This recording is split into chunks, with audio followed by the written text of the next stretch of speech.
నమస్తే. ఈరోజు మన స్టూడియోలో ప్రముఖ ఆధ్యాత్మికవేత్త, astrologer professor doctor Mullapudi Satyanarayana Murthy గారు ఉన్నారు. గురువుగారితో మాట్లాడతాం. నమస్కారం గురువు. నమస్కారం మణికంఠ గారు.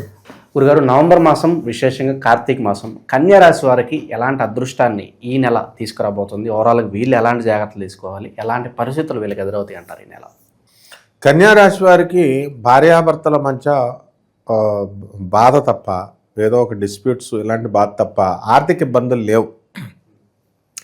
ఈ రాశి వారికి గురుడు ఏ యాంగిల్ నుంచి చూసినా సరే వీళ్ళకి మేలు చేస్తున్నాడు. ముఖ్యంగా ఈ నవంబర్ నెలలో లాభంలో ఉండి చక్కటి ప్రాపర్టీస్ని కొనిపిస్తాడు. అంటే వీళ్ళు ఏమనుకుంటారంటే నవంబర్ ఒక్క నెల ఉంది, 30 రోజులు ఉంది. ఈ 30 రోజుల్లో కన్యా రాశి వాళ్ళు లక్షల మంది ఉంటారు.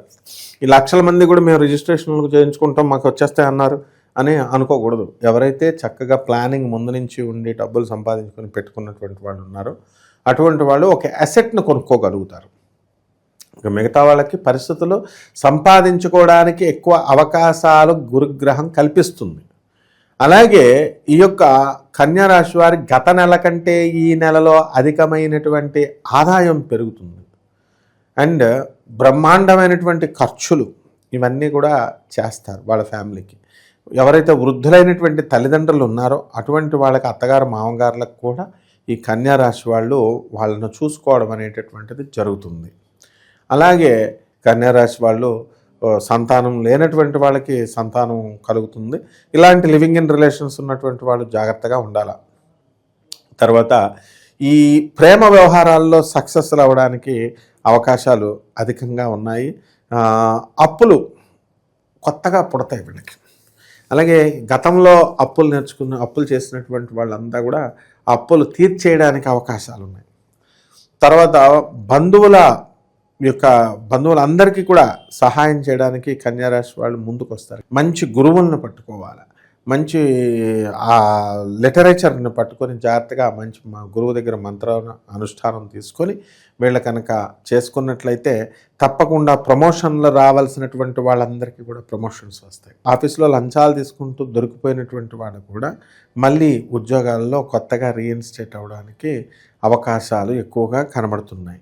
అండ్ ఈ యొక్క రాశి వారి కక్కుర్తుపడి వీళ్ళు ఎవరైతే ఈ యొక్క వివాహాలు కావడం లేదనేటటువంటి లివింగ్ ఇన్ రిలేషన్లో ఉన్నటువంటి వాళ్ళకి వాళ్ళు ప్రెగ్నెంట్లు అవ్వడానికి అవకాశాలు ఉన్నాయి. కాబట్టి జాగ్రత్తగా ఇవన్నీ కామన్ అనమాట. అప్పుడు ట్రెండ్ అంతా అదే నడుస్తుంది. ఇది చాలా నార్మల్ అంటున్నారు. అసలు మరి కాలం అలా ఉంది కాబట్టి నవంబర్ నెలలో ఇవి ఎక్కువైపోవడానికి అవకాశాలు ఉన్నాయి. కాబట్టి ఈ యొక్క కన్యా రాశి వారు గృహాలు ఏవైతే ఉన్నాయో అటువంటివన్నీ కూడా అమ్మడం ద్వారా అధికమైనటువంటి రేటు రావడానికి అవకాశాలు ఎక్కువగా ఉంటాయి.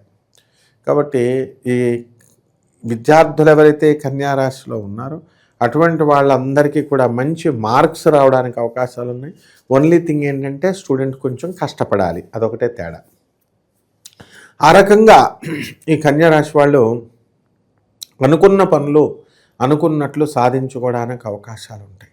అంతేకాకుండా మోక్షానికి అర్హత వస్తుంది వీళ్ళకి. ఇతర దేశాలకు వెళ్ళడానికి అవకాశం ఏర్పడుతుంది. మోక్షం కోసం సాధన చేయాలి, ఆధ్యాత్మిక సాధన చేయాలి. కానీ కన్యారాశి వాళ్ళతో వచ్చిన ప్రాబ్లం ఏంటంటే సహాయ గుణము అన్నీ బాగానే ఉంటాయి, కానీ చంచలత్వం అధికంగా ఉంటుంది. ఎక్కువ స్థిరత్వం ఉండదు. ఈ నవంబర్ నెలలో కన్యారాశి వారికి అందరికీ కూడా శత్రువులపై విజయం సాధిస్తారు.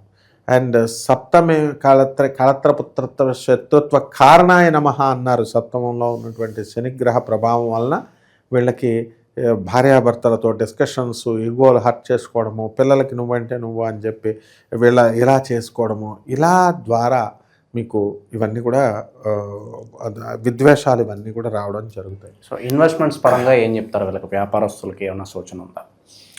ఇన్వెస్ట్మెంట్స్ వీళ్ళు చేసుకోవచ్చు. బంగారం మీద, స్థలాల మీద చేసుకోవచ్చు.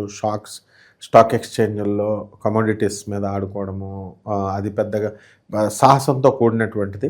అది అనవసరమని చెప్పినా కూడా చాలామంది సక్సెస్ అవుతున్నారు వాటిల్లో. అండ్ ఈ ఇతర ఇన్వెస్ట్మెంట్ ప్లాన్స్ అనేటటువంటివి చాలామందికి ఉన్నాయి. దానివల్ల వాళ్ళు ఇతర హౌస్ కమోడిటీస్ కొనుక్కోవడము ఇలాంటివన్నీ కూడా జరుగుతున్నాయి అన్నమాట. కాబట్టి యూత్ అంతా కూడా జస్ట్ ఇంకా 24-25 సంవత్సరాలు కూడా రానటువంటి వాళ్ళు హౌస్ ఓనర్స్ అయిపోతున్నారు కొనేసి. ఇప్పుడు ఇది కన్యా రాశి వాళ్ళకి మంచి సమయం అన్నమాట. మంచి బిల్డింగ్లు ఇవన్నీ కూడా లోన్స్ అవన్నీ కూడా వస్తాయన్నమాట. సో వీటి ద్వారా వీళ్ళు కొనుక్కొని మంచిగా పైకి రావచ్చు. అండ్ ఈ రాశి వారికి అందరికీ కూడా మనం గోచార రీత్యా చెప్పాను వీళ్ళందరికీ.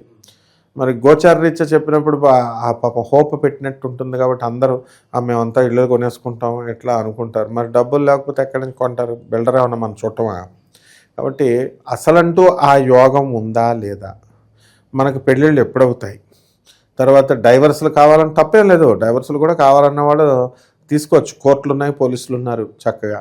అలాగే లివింగ్ ఇన్ రిలేషన్స్లో వెళ్ళాలా వద్దా, వెళ్తే వచ్చే పర్యవసానాలు ఏమిటి, దాని ద్వారా మళ్ళీ వాడు మోసాలు చేసుకుంటారా ఒకళ్ళనొకళ్ళు, ఇలా అనేక రకాలైనటువంటి ఏ రకమైనటువంటి సమస్యలనైనా సరే వీళ్ళు డైరెక్ట్గా పర్సనల్గా తెలుసుకోవాలనుకుంటున్నటువంటి వాళ్ళు మనల్ని సంప్రదించవచ్చు.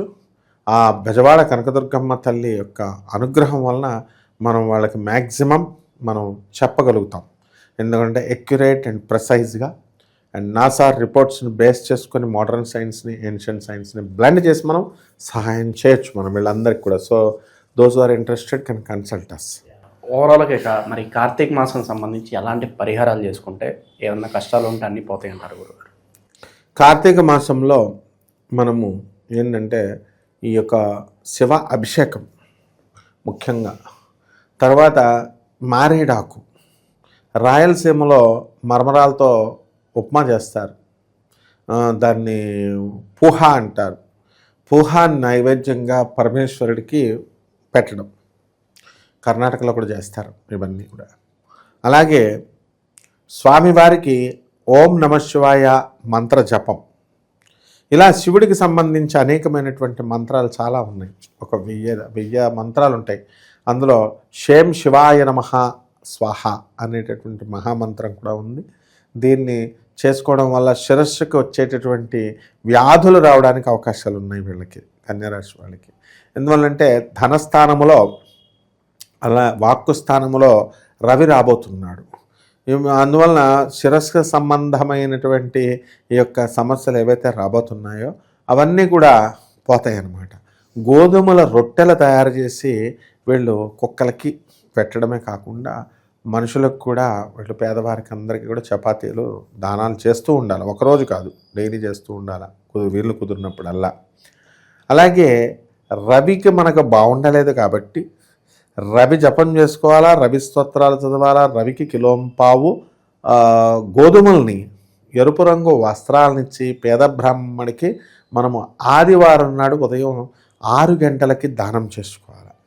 అలాగే జగజ్జనని అయినటువంటి కనకదుర్గమ్మ తల్లిని, బెజవాడ కనకదుర్గమ్మ తల్లి గుడికెళ్ళి దర్శనం చేసుకోవడం, ఆమె మెట్లకి పసుపు రాస్తూ బొట్లు పెట్టుకుంటూ పూజ చేసుకుంటూ నిమ్మకాయ మెట్టుకి కూడా మనం ఒక్కొక్క మెట్టు దగ్గర కోసేసి అటు ఇటు పసుపు కుంకుమ అద్ది నిమ్మకాయ అర్పించడం, అమ్మవారికి హారతి అర్పించడం, ఈ విధంగా అమ్మవారికి చేసినట్లయితే బెజవాడ కనకదుర్గమ్మ తల్లి యొక్క అనుగ్రహం వలన ఈ యొక్క రాశి వాళ్ళందరికీ కూడా బ్రహ్మాండంగా ఉంటుంది ఈ నెల అని చెప్పచ్చు. చాలా బాగా వివరించారు. ధన్యవాదాలు గురుగారు. ధన్యవాదాలు.